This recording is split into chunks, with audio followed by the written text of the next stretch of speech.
My name is Danny Gugino, and for our News Reporting Journalism 301 class, we were reading All the President's Men by Carl Bernstein and Bob Woodward. And basically, this book covered the Watergate scandal and basically how these two journalists worked together to help solve what was actually going on.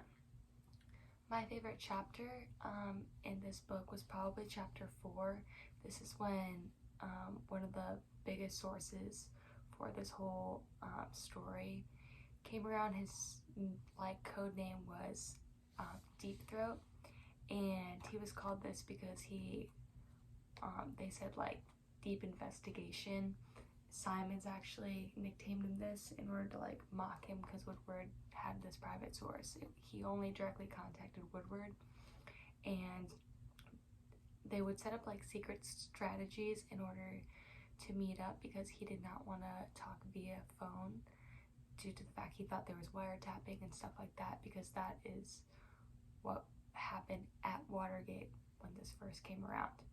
So sometimes Woodward would open his drapes of his apartment, and when Deep Throat would drive by and he saw that, that's when they would meet up at 7 p.m.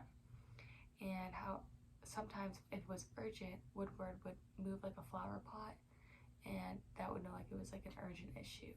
However, if Deep Throat wanted to meet up, which was not very usual, they Woodward would get his paper in the morning, and Deep Throat would have circled a page number, and that page number marked the hand of the clock, and that's what time they would meet. And they met at the same parking garage every single time in secret. Deep Throat was a major source for this case, and without him, I really don't think that this all the stories and all the pieces of the puzzle would have came together.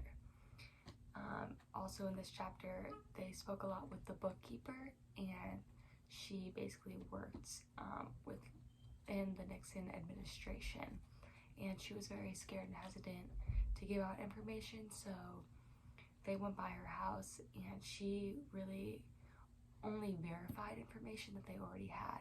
So this is where I think Deep Throat came very much into place, as he gave them information and they just had to verify it with someone else. Because in terms of journalism and sources, which we have talked about a lot in class,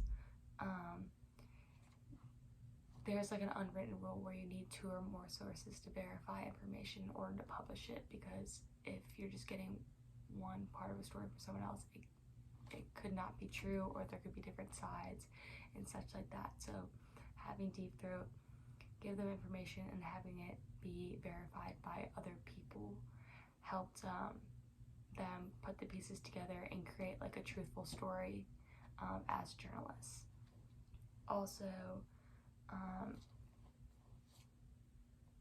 it's very tricky to be anonymous as a source, but I think the verifications help because they could verify that other people who agreed to interview said it, but they already had previous information from someone else, which was Deep Throat, who was anonymous. Because I know anonymous sources are kind of tricky because they don't seem very reliable at the time.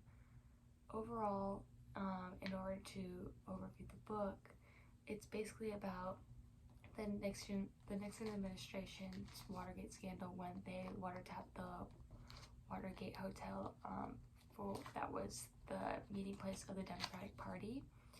And basically these 2 men, Bernstein and Woodward, were put on the job in order to cover the story, and what they thought was just a little tiny story became one of the greatest reporting stories of all time, and they actually changed journalism forever. And I think that's why this book is so important, because at the time journalists weren't seen as people who did the good. They just went and seemed to be doing dirty work, getting sources, and they weren't really respected. And I feel still now to this day, people really don't understand that journalists are just doing their jobs. However, they did help solve this huge scandal that went on, and it was not, at the time, it wasn't newspapers and writers and stuff like that never really experienced something like this, and no one really expected it to be such a big deal. And I think that's why it's very important, because it really was a big step for journalism as a whole in our country and like in the world, because it proved that like journalists are more than just like asking you questions and writing a story on this scandal or whatever. They actually took the time and so much long work and dedication and files and lists and phone calls and such like that in order to get the information they need to dig deeper and deeper in order to get all the truthful materials and provide the public with honesty and the truth of what was happening behind the government, because we do have a freedom of the press, which allows citizens to know the truth even if it comes to the government, and we can't withhold their information like that towards them. And I think them as people understood that, and I think they did really well in order to take the time to sit back and realize this was a much bigger story than they thought it was. And it has been one of the greatest reporting stories in history, and a very historical event in terms of this time period.